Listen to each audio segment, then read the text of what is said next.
हार्दिक भाई केम छो, क्या हाल चाल? एकदम बढ़िया सर, आप बताइए। क्या बात है। सबसे पहले बहुत बहुत शुक्रिया हमारे साथ पॉडकास्ट करने के लिए।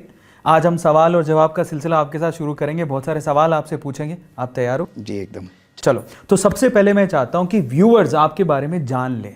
तो आपकी जर्नी आपको शॉर्ट में बतानी है कि हार्दिक भाई जिस जगह से निकले वहां से एंटरप्रेन्योर बनने का सपना, और वो भी बूटस्ट्रैप एक कंपनी आपने खोल दी जिसके 75 आउटलेट्स पूरे इंडिया में हैं, वहां तक की जर्नी आपने कैसे तय की, फिर उसके बाद हम अपने सवाल आपसे पूछेंगे। श्योर। सो 2016 में मैंने एक छोटे से रोड साइड स्टॉल से स्टार्ट किया था। मैं एक्चुअली 12th पास हूँ, 10th में 82% आए थे। बट देन आगे पढ़ाई करने का मेरे को शौक ही नहीं था। मैं बोला बिजनेस ही करना है तो क्यों पढ़ के टाइम वेस्ट करना।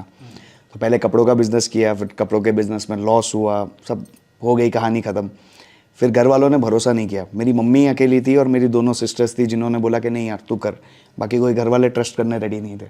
तो सिस्टर से लोन लेके रोड साइड स्टॉल से स्टार्ट किया और दोस्तों का सपोर्ट था। फिर वही दोस्त आज मेरे पार्टनर्स है एंड कंपनी के 4 डायरेक्टर्स है। छोटे से स्टॉल से 2016 से 1000 दिन हमने लिया, सिस्टम प्रोसेस समझने, सब कुछ समझ लिया। फिर 2018 में हमने सोचा कि हम खुद का नया आउटलेट्स खोलें, पर फिर लगा यार बहुत पैसे लगेंगे खुद का आउटलेट खोलने के लिए, तो हमको फ्रेंचाइज़ की ऑफ़र आई। फिर फ्रेंचाइज़ मॉडल समझा कि हाँ यार ये किसी और के पैसे से अपना ही ब्रांड अपन एक्सपांड कर सकते हैं। तो अपने इतना कॉन्सेप्ट पता नहीं था, बट उस समय सीखा समझा एंड एक्सपांड करते गए फिर होते गया। क्या बात है, ज़रा समझो। इस छोटी सी जर्नी में इन्होंने जो 2 बातें बोली वो समझने लायक है। पहला, इन्होंने जो शुरुआत की वो बहुत छोटे से की। हमारे साथ क्या समस्या है, हम लोग सोचते हैं हम शुरुआत ही तभी करेंगे जब हमारे पास बहुत सारे रिसोर्सेज होंगे। इन्होंने लिमिटेड रिसोर्सेज में अपना एक स्टॉल डाला, समझ रहे हो, और इंतज़ार नहीं किया किसी का भी, इवन अपनी फैमिली के सपोर्ट का भी इंतजार नहीं किया। दूसरा, अपने आप पे भरोसा रखा कि नहीं आज मैं फेल हुआ हूं, चाहे कपड़े के बिजनेस में फेल हो गया हूं, लेकिन ऐसा नहीं है कि मैं जिंदगी भर फेल होऊंगा। मैं कभी ना कभी तो इम्तिहान में पास हो जाऊंगा, जो जिंदगी का इम्तिहान होता है। तो ये सारी चीजें आपको समझनी है। बहुत सारी चीजें आप इस पॉडकास्ट में जान पाओगे बिकॉज इनकी जर्नी से बहुत सारे लोग इंस्पायर हो सकते हैं। तो क्वेश्चन आंसर के सेशन को ध्यान से देखिएगा। हार्दिक भाई एक बात बताइए यार, पहले तो मेरा एक सवाल है कि आप वेल टू डू फैमिली से थे, एवरेज फैमिली से थे, वो जानना चाहता हूँ। जब डैड थे, मैं जब 5 साल का था तब डैड एक्सपायर हो गए। काफ़ी वेल टू डू फैमिली थी हमारी and dad had enough resources left. और बड़े पापा दादी का पूरा सपोर्ट था, बट ऑब्वियसली डैड की कमी तो रहती है। पढ़ाई खाने पीने की तकलीफ नहीं थी, बट बिजनेस डालने के लिए पैसे भी नहीं थे। मेरा पहला सवाल यही है कि एक बच्चा जो कि 12वीं पास किया वो नौकरी नहीं ढूंढ रहा और बिजनेस कर रहा है, ये जो मेंटेलिटी है वो कहाँ से आई? सर खून में था। मतलब मेरे डैडी बहुत अच्छा बिजनेस करते थे बिफोर पासिंग अवे एंड मेरे दादाजी इंडिपेंडेंस से पहले से मुंबई में आके सेटल हुए थे। सो फैमिली बिजनेस वाला था और मेरे आसपास दोस्त यार फैमिली वाले सब बिजनेस वाले ही थे। और मैंने 2007 में गुरु पिक्चर देखा था। मतलब इट इज़ कैसा है कि मेरा वो की फैक्टर है, समझ लो कि सपने मत देखो, सपने पूरे नहीं होते। मेरा बाबू कहता था, जो उसका आइकॉनिक डायलॉग है। सो हमेशा मेरे दिमाग में रट चुका है कि नहीं यार करना है, सपने भले छोटे से शुरू करो पर करना है। अगर गुरु भाई उधर से कर सकते तो अपन तो कर ही सकते। क्या बात है, ये जो गुरु भाई का नाम लिया इन्होंने, मेरी जिंदगी में यही फिल्म थी, यही मूवी थी, सच बता रहा हूँ, जिसने मेरा मतलब पहली बार जब मैंने सोचा था कि कुछ करूंगा तो इस वजह से ही था, गुरु मूवी की वजह से ही था। मैंने भी अपना एक फेल्ड स्टार्टअप शुरू किया था कॉलेज में, एस ग्लैमर नाम से मैगजीन खोलनी थी, और वो किस वजह से था, मैंने गुरु मूवी देख ली थी। तो हो सकता है बहुतों के साथ ऐसा हुआ हो, तो एक और एग्जाम्पल आपको मिल गया। मेरा अगला सवाल ये है कि यार छोटी सी फैमिली से, मतलब एक वेल टू डू फैमिली से आपने शुरुआत की, पहला बिजनेस जब आपने स्टार्ट किया वो फेल हो गया, उसके बाद की जर्नी ज़रा समझ लेते हैं कि आपने क्या क्या फेस किया। और होता क्या है जब हम फेस करते हैं बहुत सारी ऐसे, क्योंकि बहुत सारे लोग बहुत कुछ कहते हैं आपको, उससे आप बाहर कैसे निकले? फेस करना मतलब मेरे साथ एक ही था कि मम्मी का सपोर्ट पूरा था। मम्मी क्या बोलती थी, ठीक है ना, मर तो नहीं जाएगा, ज़्यादा से ज़्यादा क्या नुकसान गया ना, कुछ कर ले, नौकरी कर ले, कुछ कर ले। फिर जब बड़े घर वालों के पास गया, बड़े घर वालों ने भी मोटिवेट किया, बट जब पैसे मांगने की बात आई तो दूर के रिलेटिव्स वगैरह के पास गया, तो मेरे को एक वर्ड याद है जो हमेशा दिमाग में रहेगा कि तू टोटल लॉस आदमी है। किसने कहा था ये? रिलेटिव थे, तेरे से कुछ ही नहीं होगा। मतलब एक पापा के फ्रेंड थे जो बहुत अच्छे फाइनेंसर थे, लोगों को फाइनेंस करते थे। तो बोला तू टोटल लॉस आदमी है, तेरे से कुछ नहीं होगा, तू नौकरी कर या तो एक काम कर, बाकड़ा शुरू कर दे, बाकी कुछ नहीं होगा। तो दिमाग में आया कि बाकड़े से ही स्टार्ट करना है। बाकड़ा क्या होता है? बाकड़ा बोले तो गुजराती में स्टॉल। क्या? स्टॉल, बाकड़ा, ठेला एक ही बोलते हैं उसको। बोला बाकड़े से शुरू करूंगा पर तुमसे अंकल बड़ा बिजनेस खड़ा कर दूंगा। बहुत बढ़िया, बहुत बढ़िया। तो फाइनली ये सब चीज़ें, रेपरकशंस आपने देखी, लेकिन हिम्मत नहीं हारी। फिर सवाल ये कि चलो बाकड़ा भी चाय की स्टॉल होती है, भाखड़ा मतलब स्टॉल आपने बोला, चाय की स्टॉल होती है, आपने पहली बार जब स्टॉल डाला तो कहाँ पे डाला? पहला क्वेश्चन तो मेरा ये है। और दूसरा, वो स्टॉल में आइटम किस किस तरह के थे? स्टॉल मैंने मुंबई में ही बोरीवली में डाला, जहाँ पे मैं बॉर्न एंड ब्रॉट अप हूँ। और स्टॉल पे मैंने सोचा दुनिया स्टॉल पे वड़ा बेचती है, समोसा बेचती है, हमारे यहाँ पे ज़्यादातर तो।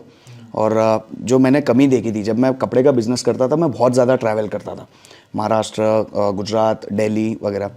तो 2 सालों में मैंने हर जगह पे देखा कि अगर मैं प्योर वेजिटेरियन हूँ, अगर मेरे को वेज खाना खाना है, सस्ता भी खाना है, अच्छा भी खाना है, तो रास्ते पे कोई ऑप्शन नहीं है। और दूसरा कि अगर मैं देख रहा था मैकडी है, सबवे, ये सारी चीज़ें, बट यहाँ पे वेज नॉन वेज, और मैं जनरली ये सब जगहों पे प्रेफर नहीं करता, बिकॉज एक जैन हूँ तो बचपन से वो एक आदत है यार, जहाँ नॉन वेज बनता है वहाँ नहीं जमता। तब भी मैंने सोचा कि ऐसे कितने लोग होंगे, मैंने बोला रोड साइड पे एक world class sandwich, pizza, pasta एक अफोर्डेबल रेट पे अच्छी इंग्लिश बोल के कस्टमर को देना है। बहुत ज़्यादा इस पर सोशल मीडिया रिव्यूज़ वगैरह है, तो ओवरनाइट सेंसेशन बन गए 2-3 महीनों में। मुझे ये भी जानना है कि आपने स्टॉल खोला तो स्टॉल के जैसे आपने बताया 2-3 महीनों में आप सेंसेशन बन गए, पर पहला वो मोमेंट कौन सा था जब पहली बार किसी ने आपको सोशल मीडिया पे आपकी पिक डाली और रिव्यू दिया? वो कोई मोमेंट आपको याद हो तो आप शेयर कर। नहीं, पहले से ही मैंने तभी 2016 में सोशल मीडिया खाली और खाली, ज़्यादातर जहाँ तक मैं जानता हूँ सब सोशल मैसेजिंग के लिए यूज़ करते थे, और बहुत लिमिटेड बिजनेसेस उसके ऊपर थे।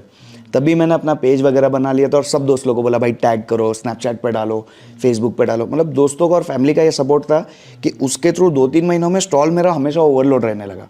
तो जहाँ स्टॉल लगाता था वहाँ से मेरे को एक्चुअली निकाला गया था कि भाई बहुत गर्दी है, तू छोटा दुकान ही ले ले भाई। तो फिर हमने छोटा सा दुकान लिया, एंड फिर एक रात को things to do in Mumbai करके एक पेज है मुंबई का। सो बहुत सारे ब्लॉगर्स, मैं इन्फ्लुएंसर मार्केटिंग बहुत पहले से करता हूँ, फूड ब्लॉगर्स को हमेशा बुलाता था, भाई आ जाओ फ्री में खा लो, भाई आ जाओ फ्री में खा लो, फोटो डालो, बिकॉज मेरी जो डिशेज़ है बहुत ज़्यादा अपीलिंग है, बहुत ज़्यादा टेस्टी एंड प्योर, बहुत सारे उसके एक्स फैक्टर्स है। तो उन्होंने जब फर्स्ट टाइम डाला, फिर कर्ली टेल्स ने डाला, फिर जितने भी बड़े ब्लॉगर्स हैं उन्होंने डाला। एंड आई रिमेंबर 3 जून 2017 मेरा बर्थडे है, 1 जून 2017 को things to do in Mumbai ने डाला, 3 जून को कर्ली टेल्स ने डाला, 5 जून को आमची मुंबई करके एक पेज है, इनके कुछ 20 लाख फॉलोअर्स थे जब, अब तो करोड़ों में सब्सक्राइबर्स हैं उनके, उन्होंने डाला। उसके बाद पीछे देखने की कभी ज़रूरत नहीं पड़ी। क्या बात है। अब इससे मुझे एक और सवाल है कि मैं अभी डिशेज़ आप जब दिखा रहे थे तो मेरे मुंह में पानी आ रहा था। ऑब्वियसली ऐसे फास्ट फूड डिशेज़ में जहाँ पिज़्ज़ा, पास्ता, इनकी बात होती है मुंह में पानी आता है। मेरा पहला सवाल, मतलब अब जो सवाल है वो ये है कि जब आपने पहली बार स्टॉल की तो वहाँ पे ये सब डिशेज़ आप खुद बनाते थे? जी, मैं और छोटू भाई करके हमारा एक फर्स्ट एम्प्लॉई है जो अभी अपने ऑल इंडिया एम्प्लॉइज़ हेड है, हम 2 जन थे स्टॉल पे। क्या बात है। इसलिए कहता हूँ भैया, यहाँ पर है ना सबसे महंगी चीज़ ईमानदारी है और अपनापन है। पैसे सब और आपके टैलेंट बाद में आता है। इनके साथ एक छोटू भाई है, और आज वो क्या है, वो आप पूरे इंडिया में ऑल इंडिया एम्प्लॉइज़ हेड हैं। इसलिए कहते हैं, मैंने ट्वीट भी किया था कि सबसे महंगी चीज़ क्या है, ईमानदारी। वो है ही नहीं लोगों में। तो अगर आप ईमानदारी को नाप लोगे तो आप पता नहीं कहाँ पे पहुँच जाओगे। वो ईमानदारी बहुत ज़रूरी है, और अपनापन देख रहे हो आप। तो वो बनाते थे जैसा कि आप, हम दोनों के बनाते थे।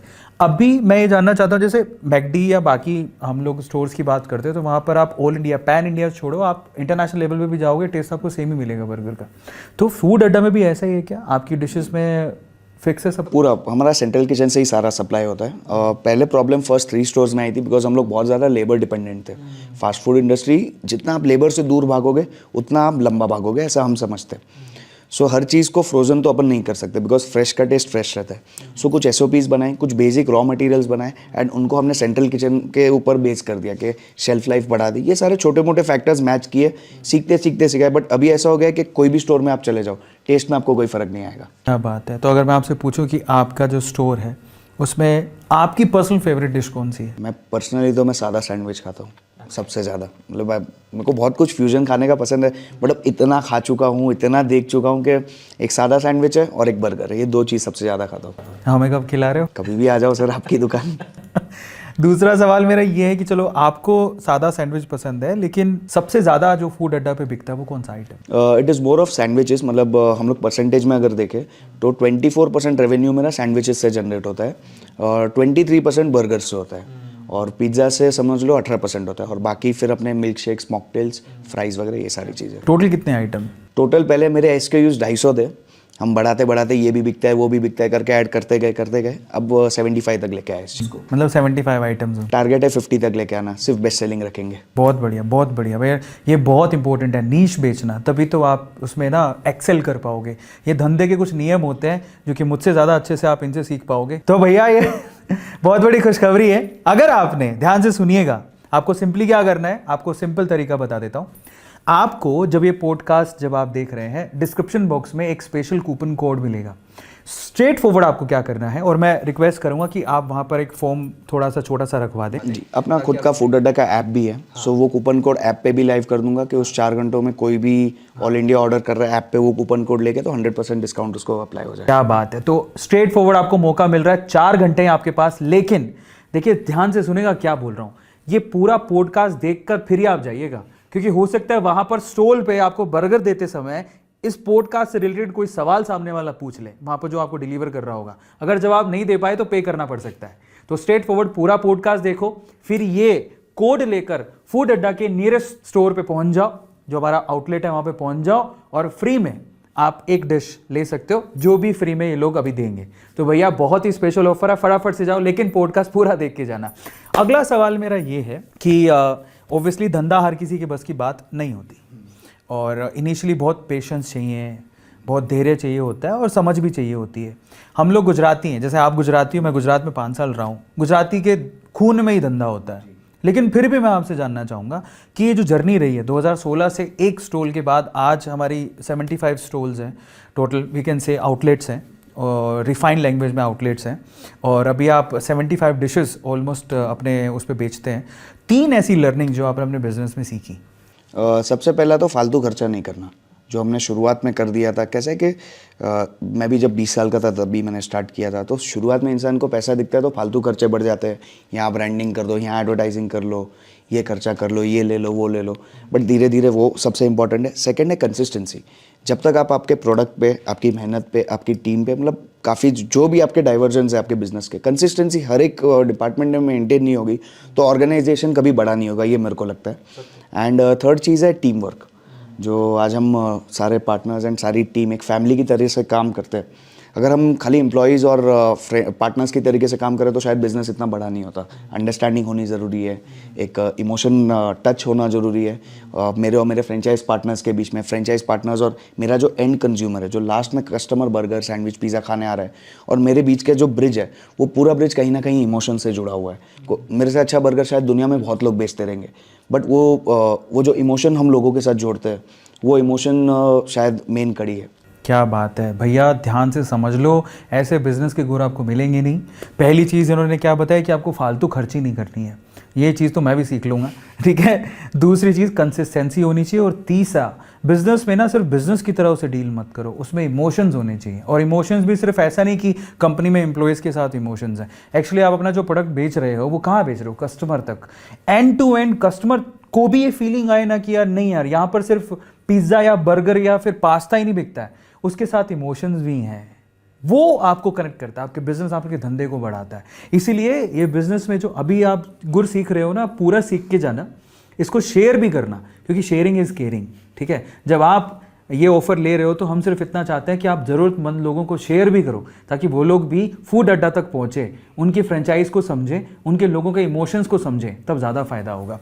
अच्छा, एक और चीज़ मैं आपसे पूछ रहा था, कंसिस्टेंसी को थोड़ा और इलेबोरेट करके बताओ कि धंधे में कंसिस्टेंसी का, और स्पेशली आपके धंधे में कंसिस्टेंसी का क्या मतलब? फूड कैसा है कि सबसे डेंजरस बिजनेस है। आपको कंसिस्टेंसी, सबसे पहला तो आपका स्टॉक। अच्छा, डेंजरस क्यों है? डेंजरस मतलब लोगों के हेल्थ के साथ डायरेक्ट खिलवाड़ हो सकता है ना, कि आपके पास जो इन स्टॉक आ रहा है, जो इन स्टॉक का क्वालिटी चेक सबसे बड़ा पहला consistency point. Second consistency point test, कि वो टेस्ट के ऊपर प्रॉपर मेजरमेंट्स में सेंट्रल किचन पे चीज़ें प्रिपेयर हो रही है कि नहीं। तीसरी कंसिस्टेंसी आती है उसका logistics, time to time, store to store, door to door, time and again, every time, ये बार बार होना ज़रूरी है। तो ये कंसिस्टेंसी, अगर समझो आप मेरी दुकान पे आए, आप एक बर्गर का एडवर्टाइजमेंट देख के और मैं बोलूँ यार आज माल नहीं है, तो वो भी एक कंसिस्टेंसी लॉजिस्टिक्स में आती है। उसके बाद वहाँ पे जो फॉलो होने वाली SOP है, सिर्फ किचन के अंदर नहीं, किचन के बाहर कस्टमर को अपसेल करने की, कस्टमर से फीडबैक फॉर्म लेने की, उनसे इंस्टा-FB के टैग्स लेने की, उसके बाद उसके जाने के बाद उसका मतलब टच पॉइंट्स बोलते हैं। कस्टमर स्टोर के अंदर एंट्री मारता है तो एंट्री मारती है उसको चारों तरफ अच्छा हाइजीन दिखना चाहिए, उसको AC चालू रहना चाहिए, उसको सॉन्ग्स चालू रहने चाहिए, टेबल क्लीन रहनी चाहिए, टेबल पे टेंट कार्ड होने चाहिए। ये एक छोटे छोटे चीज़ें डे टू डे अगर आप चेक करते रहो तो वो कंसिस्टेंसी मेंटेन होती है। और वो कंसिस्टेंसी ऑटोमेटिक तो नहीं होती, वो एक चैनल और टीम के थ्रू होती है। और टीम को डे टू डे मोटिवेट करना, वो भी मोटिवेट करना भी एक बहुत बड़ी कंसिस्टेंसी है। बिकॉज हर कोई रोज़ अच्छे मूड में नहीं होता। बीवी से कोई कभी झगड़ा करके आए तो आज मूड में ना रहे। तो ये कंसिस्टेंसी है। दूसरा कि कभी छुट्टी नहीं लेना है। छुट्टी सिर्फ एम्प्लॉयज़ सोचते हैं। अगर आप एक फाउंडर हो या एक कंपनी के कोर टीम में हो, और अगर आप नॉर्मल छोटे भी एम्प्लॉय हो और सोचते हो कि मैं कंपनी के टॉप लेवल तक पहुंचूं, तो घड़ी देख, हमारे गुजराती में बोलते हैं, जो घड़ी देख के काम करता है ना, वो सिर्फ घड़ी देखता रहेगा। सत्य। तो कंसिस्टेंसी टाइम के साथ साथ एफर्ट्स में भी लगनी चाहिए कि हमेशा करते ही रहो, रिजल्ट्स तो आने ही वाले हैं। एक हमारा एक अंकल है जो बहुत अच्छा बिजनेस करता है, कोई भी बिजनेस को 1000 दिवस दो, 1000 दिवस दे दिया, 1001वां दिन आपका। गुजराती में यही चीज़ मुझे एक्चुअली जब हम सूरत शिफ्ट हो रहे थे तो यही बात उन्हें बोली कि आप धंधे को भी दो, सिटी को भी दो, शहर भी आपको अपनाता है 1000 दिन के बाद और उसके बाद देता है। जैसे मैं अहमदाबाद पहुंचा था, उसके बाद मुझे बोला अहमदाबाद में मन नहीं लग रहा था, तो वो सेंगी हमारे रिलेटिव थे, बोले सूरत जाओ, वो सिटी ऐसी जो आपको अपना लेगी और वो अपनाएगी। इसमें 1000 दिन लगे, वहाँ पहुँचे 1000 दिन लगेंगे, आपको पहले वक्त देना पड़ेगा। बहुत अच्छी बात है। लेकिन मैं ये भी जानना चाहता हूँ कि इन दिनों में जो आपने अपना बिजनेस बिल्ड किया, 3 ऐसी प्रॉब्लम कौन सी आई वो जानना चाहते हैं और उसको ओवरकम कैसे किया आपने? प्रॉब्लम्स तो स्टार्टिंग में जब छोटा स्टॉल था ना, माल लेने की आती थी, कोई भाव से देता नहीं था क्योंकि अपनी क्वांटिटी रिक्वायरमेंट ही कम रहती थी, मार्जिन कट। सेकंड, लेबर को इरेडिकेट करना सबसे बड़ी प्रॉब्लम थी कि लेबर के ऊपर डिपेंडेंसी कैसे इरेडिकेट करें। और उसके बाद आई कोविड में बहुत प्रॉब्लम्स आई। तो ठीक है, प्रॉब्लम्स आती रहती है, बट सॉल्व करना। और एक पर्सनल नोट पे अगर देखें तो पर्सनल लाइफ ज़ीरो हो गई मेरी। 2 साल 2.5 साल पहले शादी हुई, तो आज की तारीख में भी I am not able to give the enough family time, ना मम्मी के साथ, ना वाइफ के साथ, ना कहीं पे। अभी फ़िलहाल बिजनेस बिल्ड करना है, यही मोटो लेके रखना है। तो ये डिफ़िकल्टी कहीं ना कहीं तो फेस करता है इंसान। But my wife is very understanding, my mom is very understanding, कि इतना परेशान नहीं करती मेरे को। क्या बात है, क्या बात है। तो अगर मैं अब यहाँ से 5 साल बाद का प्लान पूछूं या 5 साल बाद अब फूड अड्डा को कहाँ देखते हो, क्या कहेंगे आप? 5 साल बाद फूड अड्डा को कहाँ देखता हूँ, एक एज अ विजन मैं देख रहा हूँ कि हर एक स्टोर में जहाँ भी हम काम कर रहे हैं, हम अच्छे से लोगों को सर्व कर रहे हैं, रिपीटेबिलिटी पे कर रहे हैं और लोगों का प्यार ले रहे हैं। दूसरा कि अगर आपको स्टैट्स में देखो तो टायर 1 और टायर 2 सिटीज़ में मेरा ऐसा नहीं है एक रात में अपने को बड़ा बन जाना है। भले 6 साल लगा 75 पहुँचने और 6 साल लगेगा और 75 को, पर जहाँ करेंगे अच्छे से करेंगे। टायर 1 और टायर 2 में टॉप लेवल, अगर आपको एक भरोसा दिलाना है, 10 साल कोई बिजनेस को हो जाता है ना, तो अभी आपको फूड अड्डा को देख के शायद आपके लिए भी नया होगा कि अरे यार इसमें जाओ कि नहीं। बट 10 साल 5 साल बाद जब फूड अड्डा को 10 साल हो गए रहोगे, तो मैं ये देखना चाहता हूँ कि कोई भी बंदा फूड अड्डा का बोर्ड देखे तो उसको एक मन में भरोसा होना चाहिए, हाँ चल इधर जा रहा हूँ ना, हाइजेनिक मिलेगा, अच्छा मिलेगा, टेस्टी मिलेगा, मज़ा आएगा। क्या बात है। तो फाइनली ये ट्रस्ट बिल्ड करना चाहते हैं, ऐसे नहीं कि सिर्फ आउटलेट खोलें और अपना काम हो जाए, ऐसा नहीं चाहते। वो इमोशन कनेक्ट और ट्रस्ट रिलायबिलिटी समय के साथ आती है, तो ये उतना समय देने को तैयार है। तो ये बिजनेस का एक और इम्पोर्टेंट रूल है कि धंधा है तो समय देना पड़ता है। जो घड़ी देख के काम करेगा ना, वो सिर्फ घड़ी देखता रह जाएगा। बहुत ही अमेजिंग चीज़ें। एक चीज़ और जानना चाहता हूँ, आपकी एज क्या है? अभी 27, जस्ट 1 महीने पहले टर्न हुआ हूँ। 27 साल। आप समझ देखिए, 27 साल की उम्र में जो समझ है वो बड़े बड़े एंटरप्रेन्योर के बराबर की है और बहुत विजनरी पर्सन लग रहे हैं हार्दिक भाई, कमाल है। अच्छा, अब कुछ और सवाल मैं आपसे पूछूंगा। आपने जैसे कहा कि पर्सनल लाइफ हमें ओब्वियसली डिस्कार्ड करनी पड़ती है, हम नहीं ध्यान दे पाते क्योंकि अपना धंधा है। लेकिन फिर भी अगर मैं आपसे सवाल पूछूं कि ये जो फूड अड्डा है उसके चक्कर में, या we can say that's a positive way, आपका विजन ही वही है, बट उसके लिए आपने कौन सी ऐसी 3 चीज़ें हैं जो कि सेक्रीफाइस की? सैक्रिफाइस तो कुछ भी नहीं। अभी अपने को जो चाहिए, मेरे को चाहिए ही फूड अड्डा बड़ा हो, तो सैक्रिफाइस नहीं बोलते उसको, जस्ट पार्ट एंड पार्सल मैं समझता हूँ। बट फूड अड्डा ने सबसे बड़ा गिफ्ट भी मुझे मेरी वाइफ ही दी है। क्या बात, मुझे मिली फूड अड्डा पे थी वो। ओह, क्या कमाल की बात है। तो फाइनली स्टोरी पे बात कर लेते हैं। ये क्या था, मतलब आप समझाओ कि फूड अड्डा आपके आउटलेट पे आप क्या कर रहे थे वहाँ पे? मैं कैश काउंटर पे बैठा था जब मेरा एक स्टोर था, 2017। 17 की बात है, मुंबई की बात है ये? जी जी, मेरा एक ही तो स्टोर। कैसे ये जो है आंखों से आंखें कैसे मिली? उनकी क्लासेस अपना स्टोर के सामने की बिल्डिंग में थी। सो रोज़ आती थी, कभी फ्राइज़ ले लिया, कभी मॉकटेल ले लिया उसकी 2-4 सहेलियों के साथ। और तभी ना मेरा छोटा सा स्टोर था कि मैं जब फुल हो जाता था तो फुटपाथ पे टेबल्स लगा के लोगों को बिठाता था। तो मैं कैश काउंटर पे बैठे बैठे देख रहा हूँ, और वो उस दिन अकेली आई थी और वो फ्राइज़ खा रही है और मैं भी फ्री बैठा, दोपहर के टाइम पे काम ही नहीं, 2 टेबल चल रहे। तो मैं देख रहा हूँ यार ये कितना अच्छे से खा रही है। तो मैंने उसको बोला, ma'am can you follow food अड्डा ऑन इंस्टाग्राम एंड फेसबुक, तो आपको ना डेली अपडेट्स आ जाएगी। बोले हाँ हाँ कर देती हूँ, नहीं किया।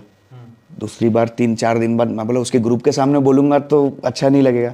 3-4 दिन बाद फिर से बोला जब अकेली आई, तो हाँ हाँ करती हूँ, तो नहीं किया।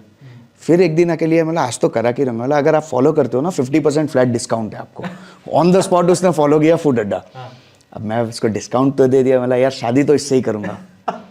और पूरा रात में उसका देख रहा था प्रोफाइल फेसबुक पे। मैं बोला यार रिक्वेस्ट भेजूँ ना भेजूँ, एक कस्टमर टूट जाएगा। फिर मैं बोला यार दिल भी तो टूट जाएगा नहीं भेजा तो मैंने रिक्वेस्ट भेजी दी। 1 महीने बाद उसने मेरी रिक्वेस्ट एक्सेप्ट की। 3 महीना उसने फर्स्ट मीट, उसके बाद 3 महीने तक वो स्टोर पे ही नहीं है।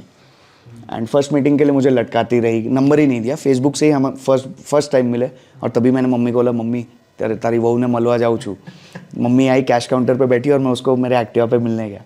एंड फर्स्ट मीटिंग हमारी आइसक्रीम डेट थी। एंड उसके बाद होते गया एंड 2020 में शादी कर ली। क्या बात, नाम क्या है उनका? येशा। येशा, बड़ा प्यारा सा नाम है, आपको बहुत बहुत बधाई हो।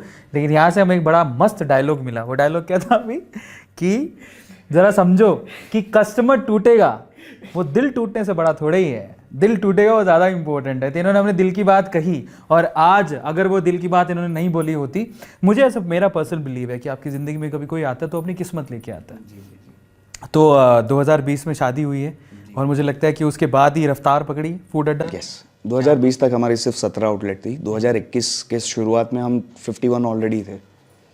तो उसके आने के बाद 3x ग्रोथ तो मिली गई। ये शाह ने यश करवा दिया पूरी दुनिया में। क्या बात है, बहुत बढ़िया यार। इतनी बढ़िया लव स्टोरी है, वो कहाँ मिलेगी? फूड अड्डा से लव स्टोरी स्टार्ट हुई और आज वो इनके साथ है। तो ये अगर मैं सवाल जब मैं पूछ रहा था कि इन्होंने क्या सेक्रीफाइस किया, तो फूड अड्डा से उन्होंने कोई सेक्रीफाइस नहीं किया। इनफैक्ट इनको अपना लाइफ पार्टनर मिल गया। अगले सवाल पर चलते हैं। बड़ी इंटरेस्टिंग कहानी है ये। अच्छा, एक और चीज़ मैं पूछता हूँ। जनरली शादियाँ इतनी आसान, मतलब ये that's not a small decision. ठीक है, लव तक तो लव शव चिकन खुराना वो चलता है, बट ये शादी तक आपने कैसे सोच लिया? मतलब पहली बार में सोचे शादी करनी है उससे? हाँ, मतलब पहले गर्लफ्रेंड्स वगैरह थी, बट देन एक पॉइंट के बाद तभी मैं फूड अड्डा पे बहुत ज़्यादा फोकस था। और मम्मी बोलती थी कि तेरे को जब लगे ना तब स्टॉप हो जाना और उसके साथ शादी कर लेना। तो वो फीलिंग आ गई तभी, मतलब चलो डन, आज ये फिक्स। और ये इंटरकास्ट मैरिज थी, कैसी थी? नहीं, वो भी गुजराती, मैं भी गुजराती जैन, गुजराती जैन, तो ईजी हो गया काम। क्या बात है। तो बहुत बढ़िया यार आपकी ये स्टोरी सुन के। तो मैं खुद भी, क्योंकि हमारी स्टोरी कुछ ऐसी है जी, मैंने देखी आपकी स्टोरी तो काफ़ी रिलेट कर पा रहा हूँ। और ऐसी चीज़ें देखो ये इत्तेफाक से होती है ना, पर किस्मत कनेक्शन देख लो आप कैसा ज़बरदस्त है। बाकी आप लोग बताओ यार, जो छोटी जो लव स्टोरी है, जो छोटी सी लव स्टोरी है, आपको सुन के कैसा लगा? कमेंट सेक्शन में ज़रूर लिखिएगा। फाइनली हार्दिक भाई, बहुत मज़ा आया इस कॉन्वर्जेशन में। हम लोग बहुत सारे सवाल आपसे पूछे जिसके आपने बहुत डिटेल में आंसर किए। अब हम थोड़े छोटे सवाल आपसे पूछेंगे। हम आपके साथ रैपिड फायर राउंड खेलते हैं। रैपिड फायर में आपको क्या, आपके सामने एक क्वेश्चन आएगा और क्वेश्चन का आपको फटाफट से आंसर देना है। तो शुरू करें? यस। इससे पहले तक आपने कभी रैपिड फायर किया है? वो स्कूल वूल में मजा नहीं है। चलो ठीक है, तो अब के रैपिड फायर में आपको बहुत मजा आएगा। और अगर आप भी कोई सवाल पूछना चाहते हो कमेंट्स में जरूर लिखिएगा। हम अपने रैपिड फायर को शुरू करते हैं हार्दिक भाई के साथ में। तो let's start the rapid fire of टिंजर टॉक। और रैपिड फायर का रूल बहुत स्ट्रेट फॉरवर्ड है। आपको ट्राई करना है 1 वर्ड या मैक्सिमम 1 लाइन में आपको आंसर देना है। पहला सवाल रैपिड फायर का, ओके। आपका फेवरेट जंक फूड? बर्गर। आपका फेवरेट फूड? फेवरेट फूड घर की दाल खिचड़ी। गुजरात और महाराष्ट्र? महाराष्ट्र। गुजराती थाली या गुजराती खाना या महाराष्ट्रियन खाना? महाराष्ट्रन खाना। अगेन जी। क्या बात है। आपका favourite place? Favourite place see as of now तो कश्मीर है। मैं ऑफ लेट कश्मीर गया था, उससे बड़ी जन्नत कहीं नहीं देखी। आपका ऐसा आउटलेट जो आपको बड़ा अच्छा लगता है? राजकोट का आउटलेट कितना बड़ा है? वो मेरा सबसे एम्बिशियस आउटलेट, मतलब सपने में जो आउटलेट देखा था ना 2 साल पहले, वैसा बना था वहाँ पे, और अभी भी चल रहा है बहुत अच्छे से। क्या बात। आपके स्टोर पर आपकी फेवरेट डिश? मेरे स्टोर पे मेरी चटनी और ब्रेड, मतलब कैसे है, मैं हमेशा चटनी लगा के ब्रेड के ऊपर खुद ही किचन में जाके बना के खाता हूँ। जो भी स्टोर में गया मैं खुद ही जाता हूँ किचन में, ये करके खा लेता हूँ। हार्दिक भाई एज अ कुक और हार्दिक भाई एज एन एंटरप्रेन्योर एक ही बात है। आपको ज़्यादा अच्छा क्या लगता है? नहीं, एज एन एंटरप्रेन्योर। बहुत बढ़िया। फाइनली आपको वैल्यू क्रिएट करनी है या इवैल्यूएशन क्रिएट करनी है? वैल्यू क्रिएट करनी है। आपकी कंपनी बूटस्ट्रैप है या फंडेड है? 100% बूटस्ट्रैप्ड। बहुत बढ़िया। बिजनेस का एक ऐसा थंब रूल जो आप हमेशा फॉलो करते हो? ईमानदारी। बहुत बढ़िया, बहुत बढ़िया। आपने कभी बिजनेस के चक्कर में ईमानदारी से कॉम्प्रोमाइज़ किया? कभी भी नहीं। बहुत बढ़िया। आपका परिवार या फूड अड्डा?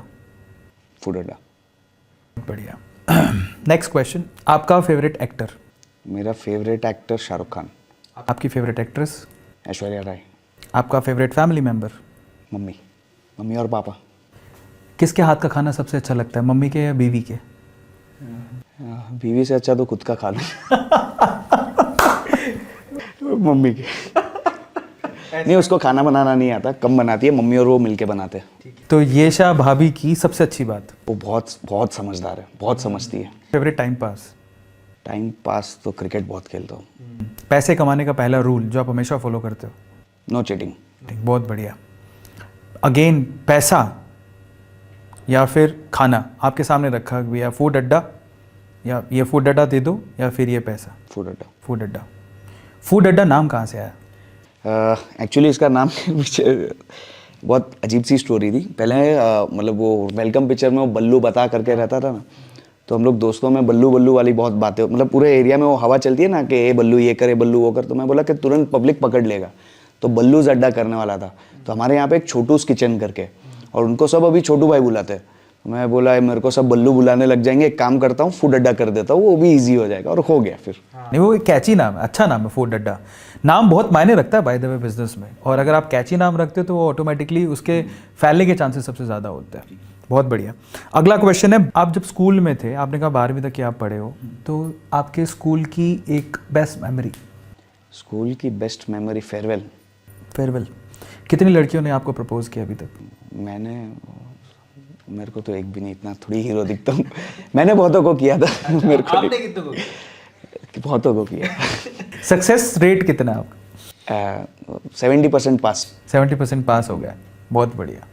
ये जब 70% पास हो तो उसके पीछे का रीज़न क्या होता था? जनरली आपको क्या लगता था, बहुत अच्छे कुक हो या फिर फूड? कुक तो नहीं था, कुक तो फूड अड्डा के टाइम बना। मैं एक्चुअली पोइट्रीज बहुत लिखता हूँ। क्या बात है। So, स्कूल में ऐसा थोड़ा शायरी वायरी मार के इम्प्रेस कर दिया। तो एक शायरी हो जाए आज? नहीं। अरे थोड़ी बहुत 2 लाइनें हो जाए, मज़ा आ जाएगा हार्दिक भाई। नहीं, एक मैंने फर्स्ट गर्लफ्रेंड को पटाया था, उसका शायरी हमेशा दिमाग में याद रहेगा। सपना नहीं हकीकत है तू, मेरे ख्वाबों ख्यालों में हर वक्त है तू, और कोई नहीं मेरी मोहब्बत है तू। क्या बात है, क्या बात है। प्यार, इश्क और मोहब्बत परवान चढ़ गया। आपकी लाइफ का सबसे हैप्पीएस्ट मोमेंट? मेरा फूड अड्डा का जब मैंने स्टॉल से छोटा दुकान किया था, और वो छोटा दुकान भी मेरा ऐसा रोड साइड पे ही था, बट जब बोरीवली में, जहाँ पे मैं बॉर्न हुआ हूँ, मैं जो रोड पे रहता हूँ वही रोड पे सामने के हॉस्पिटल में मैं बॉर्न हुआ, और उसके ही आगे मेन कॉर्नर पे फूड अड्डा का ओपनिंग था। मेरे स्टॉल के ओपनिंग पे 8 लोग आए थे, और फूड अड्डा के ओपनिंग पे कम से कम 3,500 लोग आए थे। ओ बाप रे, बहुत बढ़िया। और वो 3,500 में से कम 3,000 तो कस्टमर ही थे। Everyone was very happy. वो सबसे खुशी का दिन था मेरा। जब फूड अड्डा खोला था उसमें पहले दिन की कमाई कितनी थी? First day 1250। 1250 रुपये। और जनरली अभी तक जितना फूड अड्डा चला है, किसी एक स्टॉल पर एक दिन की कमाई कितनी? एक दिन नहीं, एवरेज मंथली एवरेज गिन सकते हैं। दिन तो बहुत सारे आते हैं, साल के 8-10 दिन तो रहते ही है कि पर स्टोर बिजनेस रहता है, बट क्यूमुलेटिवली समझो ना, अभी के हिसाब से 40 रनिंग आउटलेट्स है अपनी, उसके हिसाब से 2.5 करोड़ का मंथली टर्नओवर है अभी। बढ़िया, बहुत ही बढ़िया, क्या बात है। आपकी फेवरेट ड्रिंक जो फूड अड्डा में मिलती? फूड अड्डा कोल्ड कॉफ़ी। Cold coffee. ऐसी कोई कंट्रोवर्सी जिसमें आप फंसे और बाहर निकले? कंट्रोवर्सी तो ऐसा कुछ नहीं, बट हाँ थोड़ा वो बचपन स्कूल कॉलेज की मस्ती मजाक। उसके अलावा कुछ नहीं? काम शुरू करने के बाद कुछ नहीं किया। बहुत बढ़िया। और अब तक जितने आपके इंटरव्यूज़ हुए हैं या आपकी जितनी अभी लोगों ने आपको कवर किया है, आपको क्या लगा कि किसने सबसे अच्छा आर्टिकल आपके ऊपर लिखा? मतलब किसी ने ऐसा आर्टिकल तो नहीं लिखा अब तक हमारे पे, बट इंटरव्यूज़ काफ़ी हुए, बट अभी तक यहाँ पे सबसे ज़्यादा कंफर्ट और मज़ा आ रहा है। अच्छा, ऐसा है। क्या बात है। अगला सवाल, नेक्स्ट क्वेश्चन, अगर आपको आपकी ज़िंदगी में कुछ बदलना हो तो क्या बदलोगे? मेरा पास्ट। पास्ट? ऐसा क्यों? ऐसा क्या पास्ट है? वही कि मेरी आदत थी बहुत ज़्यादा फालतू खर्चे करने की, अक्ल बहुत लेट आई। अगर वो जल्दी कर लेते तो शायद आज अलग स्टेज होता, या शायद आज कुछ और होता, but then it's okay, regret नहीं है, बट वो चेंज करना है तो कर सकता हूँ। एक ऐसी एडवाइस जो आपके घर में से किसी ने आपको दिया, आपको बहुत काम आई? मैंने मेरे एक अंकल के यहाँ पे जॉब की थी साड़ी में, तो जब मैं छोड़ रहा था तभी उन्होंने कहा था कि बेटा एक ही चीज़ हमेशा याद रखना, वो तो अभी जस्ट हाल में ही कोविड के टाइम पे एक्सपायर हो गए, कि नीति मत छोड़ना। और जब हॉस्पिटल में थे तो वो रिकवर हो गए थे, लास्ट में मिलने गया था तो तभी अच्छा खासा बिजनेस कर लिया था, तो जस्ट पैर पड़ना, बेटा नीति नहीं छोड़ तो धंधो आवी जैसे, नीति पाछी नहीं आवे। वही है कि ईमानदारी छोड़ दिया तो ख़त्म हो गया लाइफ। नीति समझिए, ईमानदारी बहुत इंपॉर्टेंट है। अब थोड़ा इलेबरेट करते हैं इसको, ईमानदारी किस किस जगह में, किस किस चीज़ के लिए? ईमानदारी पहले तो खुद से करो, खुद से झूठ मत बोलो कि हाँ अगर मेरे को लग रहा है कि आज का काम मेरा पूरा हो गया तभी निकलो। वो चीज़ कर लिया तो आदमी खत्म हो, चीज़ कर लिया तो आदमी खत्म हो गया। ईमानदारी अपने स्टाफ के साथ कि यार ज़्यादा काम नहीं करवाना, और अपने स्टाफ के साथ वो भी ईमानदारी कि जितना दे रहे हो उतना तो काम करवा के लो। और कस्टमर के साथ, फ्रेंचाइज, हर जगह पे ईमानदारी काम होती है। चाहे वर्कआउट हो या ना हो, कभी बिजनेस स्लो रहता है, कभी फास्ट रहता है, बट चीटिंग नहीं करना है अपने को। कमाल है, कमाल है। अगर भगवान आपके सामने आ जाए अचानक से, हार्दिक मांग क्या मांगता है? पापा। तो बहुत बढ़िया यार, इसके आगे तो कोई जवाब ही नहीं है। बट फिर भी अगर मैं आपसे कहूँ कि आपको 3 चीज़ें मांगनी, क्या मांग? बस पापा, और कुछ भी नहीं चाहिए। पापा, पापा और पापा। क्या बात है। आपके पिताजी से आपके कितने कितने आपको याद है, कितनी मेमोरीज आपके पिताजी के साथ है? मैं 4.5 साल का था, तो बस एक पैर याद है कि पैर को हग करता था, और फेस मेरे को जेन्युइनली फोटो देखता हूँ तभी याद आता है, ऐसे याद नहीं है। पापा की ऐसी कौन सी चीज़ है जो आप मिस करते हो? प्रेजेंस। बहुत बढ़िया। आध्यात्म से कितने जुड़े हो? इन हाउस एक मेडिटेशन मैं खुद ही करता हूँ, और रोज़ सुबह अपना उठ के फिक्स है कि पहले उठता हूँ, 3 नवकार मंत्र पढ़ता हूँ, और फिर बाद में घर से मतलब बेड से बाहर उतरना। बेसिक छोटी मोटी चीज़ें, बट अंदर से मैं मानता हूँ कि अंदर से भगवान से जुड़ना ज़रूरी है। दिखावा करना, पूजा पाठ करना, मंदिर जाना, मैं जनरली मंदिर नहीं जाता, मैं मन से मानता हूँ, और मैं मेरे मॉम डैड को पैर पड़ता हूँ, वो ज़्यादा इंपॉर्टेंट समझता हूँ। वही भगवान है, वही भगवान है। बहुत बढ़िया, बहुत बढ़िया। सही, हमारा रैपिड फायर राउंड अभी होता है ख़त्म। आई थिंक आपने बहुत इन्जॉय किया होगा, और अगर आप हार्दिक भाई के साथ होते तो आप क्या सवाल पूछते, कमेंट सेक्शन में ज़रूर लिखिएगा। अब आखिरी सेगमेंट पे चलते हैं। मैं आपको मेरे दिमाग में कोई भी शब्द आएगा रेंडमली, आप जब उसको सुनते हो तो आपके दिमाग में उससे रिलेटेड क्या चीज़ आती है आपको तुरंत बताना है। तो इस सेगमेंट को, थर्ड सेगमेंट को, क्योंकि वो बहुत इंटरेस्टिंग सेगमेंट है कि एक शब्द बोल रहा हूँ, उनके दिमाग में क्या रिएक्शन होता है, वो रिएक्शन आपको बताएंगे। चलिए, सो थर्ड सेगमेंट का नाम है the first thing that comes in your mind when you are hearing this. ठीक है, तो पहला, फर्स्ट, फूड अड्डा। प्यार। प्यार। यशा। येशा। घर। घर। मम्मी। क्या बात है। तो फाइनली परिवार तक पहुंच गए हम। ठीक है। अगला, इंडियन पॉलिटिक्स। बहुत आगे चल रहा है। बहुत आगे चल रहा है? नहीं मतलब बहुत सही तरीके से चल रहा है। नरेंद्र मोदी। Visionary leader. कुछ चीज़ों में सुधरने की ज़रूरत है, but not everyone is perfect. जो कर रहे सही कर रहे। इंडिया। India my pride. बहुत बढ़िया। मुंबई। मेरी जान। गुजरात। मेरा गाँव। Education system of India needs to improve. बच्चों के लिए क्या ज़रूरी है? धंधा, धंधे को समझना, धंधे के नियमों को समझना, या सिर्फ ये सोचना कि पैसा कमाना है, पैसा कमाना है? धंधा और धंधे के नियम से ज़्यादा उनको समझना है ज़रूरत, लोगों की ज़रूरत पूरी करो, धंधा और धंधे के नियम के साथ करना पड़ेगा। क्या बात है, बहुत बढ़िया। खाना। फूड अड्डा। बहुत बढ़िया। पहला प्यार। पहला प्यार तो स्कूल का रहता है। स्कूल। पैसा। चलता है, जितना मिले कम ही है। देशभक्ति। सबसे ज़्यादा मिलिट्री के लिए। देशभक्ति और मिलिट्री, मतलब देशभक्ति सुनता हूँ तो ये बाजू इमेज आती है मिलिट्री बस। बहुत बढ़िया।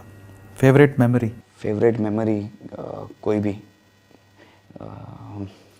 मेरी ओपनिंग मेरी लाइफ की सबसे फेवरेट मेमोरी थी एज ऑफ नाउ। क्रिटिकल सवालों की तरफ चलते हैं। बॉलीवुड। बॉलीवुड सीखना पड़ेगा उनको थोड़ा साउथ के साथ। आपका फेवरेट कौन सा, टॉलीवुड और बॉलीवुड? ऐसे तो मतलब बचपन से तो बॉलीवुड देख के ही बड़ा हुआ, बट मैं केजीएफ का बहुत बड़ा फ़ैन हूँ। मतलब जितनी भी बाहुबली, केजीएफ, आरआर, एकदम फैन बेस क्रिएट हो गया। मतलब शाहरुख खान से ज़्यादा शायद अभी यश का फ़ैन हूँ मैं। बहुत बढ़िया यार, ये बात तो सत्य है, क्योंकि वो लोग जितना कर रहे हैं मुझे नहीं लगता कि इंडियन बॉलीवुड सिनेमा इतना कर रहा है। बिल्कुल सच बात है। फाइनली कुछ और डीप डाइव सवाल करते हैं। आपको चुनना है येशा और फूड अड्डा। फूड अड्डा। बहुत बढ़िया। फूड अड्डा का ऐसा आइटम जो आप आज बंद कर दोगे? नॉर्थ इंडियन हमने हाल ही में शुरू किया था, बंद कर देंगे आज ही। मतलब ये क्वार्टर खत्म होते होते कर देंगे। फाइनली आखिरी सवालों पर चलते हैं। हार्दिक की ज़रूरत। मेरी ज़रूरत मेरा काम है। मैं फ्री रहता हूँ, मैं पागल हो जाता हूँ। हार्दिक का टाइम पास। क्रिकेट देखना, खेलना। हार्दिक एक ऐसा चेंज जो अपने आप में करना चाहता है? दिमाग को थोड़ा ठंडा करना चाहता है, बहुत गर्म दिमाग। हार्दिक आज से 5 साल बाद अपने लिए क्या चाहता है? अपने लिए मैं चाहता हूँ कि मैं एक ऐसा इंस्टीट्यूशन खड़ा करूँ जहाँ पे मैं थोड़ा फ्री रहूँ और मैं फूड अड्डा के बियॉन्ड बिजनेसेस को एक्सप्लोर करूँ और कुछ कर सकूँ। बट 5 साल तक पहले तो फूड अड्डा पे ही फोकस है आने वाले 5-10 सालों में। बट अगर ऐसा इंस्टीट्यूशन, ऐसी टीम और ऐसा ऑटोमेशन अगर क्रिएट हो जाए तो I would like to explore more businesses. Hardik अपने आप को कब रिटायर सोचता है कि मैं उस एज में रिटायर हो जाऊंगा? जब ऊपर जाऊँगा तभी।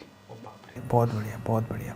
फाइनली हार्दिक को एक ऐसा शब्द जो हमेशा सुनना बड़ा अच्छा लगता है। भाई। भाई। मेरा कोई स्टाफ मेरे को सर नहीं बोलता है। क्या बात है भाई साहब, बहुत बढ़िया, बहुत बढ़िया। Okay, that's crazy. आपका favourite brand? Apple. Brand Apple in electronics. आप कितने खर्चीले हो कपड़ों को लेके? कपड़ों में मैं खर्चा नहीं करता ज़्यादा। मेरा फिक्स है black and black uniform. Majority मेरे कपड़े में 80% ब्लैक एंड ब्लैक ही मिलेगा। या तो सिलवाता हूँ या लोकल ले लेता हूँ। मैं मॉल्स में लास्ट 4 से 5 साल हो गया मैं मॉल्स में नहीं गया। फाइनली इस सेशन को रैप अप करते हैं, पर आखिरी सवाल हार्दिक भाई से पूछेंगे और उसके बाद इस सेशन को खत्म करेंगे। हार्दिक भाई, आपसे बात करके बड़ा मजा आया। विजनरी पर्सन दिखते हो, मुझे ऐसा लगता है, मेरा मतलब पर्सनल प्रेडिक्शन है कि आप वाकई में जो आप जितनी सोच है आपकी, जिस वे से आप सोचते हो, मुझे फूड अड्डा बहुत आगे दिखता है, लेकिन हार्दिक का जो विजन है उस हिसाब से हार्दिक भी बहुत आगे दिखता है। विजनरी पर्सन आप मुझे लगे, बात करके बड़ा अच्छा लगा और मैं नहीं चाहता हूँ कॉन्वर्सेशन कभी एंड हो। और पर फिर भी आखिरी सवाल, बहुत सारे व्यूअर्स हैं, इतनी यंग एज में आपने इतना अच्छा अचीव किया है जो कि इम्पॉसिबल सा टास्क है। लोग इस एज में सिर्फ जॉब के लिए धक्के खा रहे होते हैं, जॉब ढूंढ रहे होते हैं, कोई 20-25-30 हज़ार की जॉब मिल जाए। आप यहाँ पर इतना बड़ा बिजनेस खड़ा करके आप 2.5 करोड़ 3 करोड़ का टर्नओवर कर रहे हो, बहुत बढ़िया। आखिरी सवाल जो मैं आपसे पूछूंगा, जो ये यूथ आपको देख रहा है, 3 ऐसी सलाह, एडवाइजेज़ जो आप ये जो यूथ है, इंडियन यूथ, जहाँ पे संभावनाएं बहुत ज़्यादा है, उनको आप देना चाहोगे? पहला तो ये कि कोई काम छोटा नहीं होता, कोई काम करने में शर्म मत करो। और दूसरा, जॉब करने में कोई बुराई नहीं है। अगर आपको जो पसंद है, आप उस बारे में अगर उस इंडस्ट्री में जॉब कर रहे हो तो उस कंपनी में भी आप एक्सेल कर सकते हो। ये क्या है, स्टार्टअप दुनिया ने बहुत बड़ा बबल बना दिया कि नहीं, आप अगर जॉब कर रहे हो तो आप कुछ भी नहीं हो। जॉब में भी बहुत स्कोप है। 25-30 से भी शुरू करके इंसान 5 लाख 10 लाख की सैलरी पहुँच सकता है, ऐसा मेरा मानना है। एंड तीसरा कि बस फोकस करो। आजकल का यूथ का जो प्रॉब्लम है, मैं देखता हूँ अपने स्टोर्स पे भी आते हैं ना, बस पूरा टाइम वो रील्स करना, पबजी खेलना, बकवास करना। थोड़ा बकवास करना कोई गलत नहीं है, वो उम्र ही बकवास करने की, मैं भी करता था। बट थोड़ा टाइम खुद के लिए निकालो। उनकी नज़र बस वही है, कहाँ लड़की पटाऊँ, कहाँ घूमने जाऊँ, कहाँ दारू का जुगाड़ करो। जुगाड़ करना अच्छा चीज़ है, छोटी छोटी चीज़ों से जुगाड़ करो, पर ऑन अ लॉन्ग टर्म कुछ खुद के लिए सोचो, कुछ कम्युनिटी के लिए सोचो। सिर्फ खुद के लिए मत सोचो, मेरा करियर क्या, मेरा स्टार्टअप क्या, मैं कम्युनिटी को क्या दे सकता हूँ। ये जिस दिन अपना यूथ सोच लेगा ना, अपन बहुत आगे जाएंगे, ऐसा मेरे को लगता है। क्या बात है, क्या बात है। फाइनली हार्दिक भाई के साथ एक कॉन्वर्सेशन हमने एंड की। मैंने तो बहुत कुछ सीखा, आई होप आपने भी बहुत कुछ सीखा होगा। और इनकी लव स्टोरी तो कमाल की थी। और दूसरी खास बात यह है कि सेशन हो गया है ओवर। डिस्क्रिप्शन बॉक्स में आपको वो फूड का कोड मिल जाएगा जिसको आपको यूज़ करना है फूड अड्डा के आउटलेट पे, जहाँ पर आप कोई भी एक आइटम जो कि एक्सप्लेन्ड होगा, नीचे लिखा होगा डिस्क्रिप्शन बॉक्स में, वो आपको मिल सकता है फ्री में। लेकिन फिर से कह रहा हूँ, अच्छे से पॉडकास्ट देख के जाना, क्योंकि वहाँ पर सवाल पूछा जा सकता है। ऐसे अमेजिंग सेशंस के लिए A2 मोटिवेशन चैनल को सब्सक्राइब कर लीजिए, लाइक करिए और शेयर ज़रूर करिए, क्योंकि शेयरिंग इज़ केयरिंग। और आप इस सेशन को शेयर करेंगे तो आपको और ज़्यादा फायदा होने वाला है, बिकॉज नो वन नोज कि आपको और क्या वहाँ पर आइटम फ्री में मिल जाए। मजाक कर रहा हूँ, बट फाइनली अगर आप मेरी जगह पर होते तो आप हार्दिक भाई से क्या सवाल पूछना पसंद करते, वो बताइएगा। दूसरा, इस पूरे सेगमेंट में या इस पूरे सेशन में आपको कौन सा सवाल सबसे अच्छा लगा और कौन सा जवाब हार्दिक भाई का आपके दिल को छू गया, वो भी कमेंट सेक्शन में जरूर बताइएगा। Till then, thank you so much. इसी तरह से मचाते रहो। मिलते हैं अगले सेशन में। Thank you so much. Good night.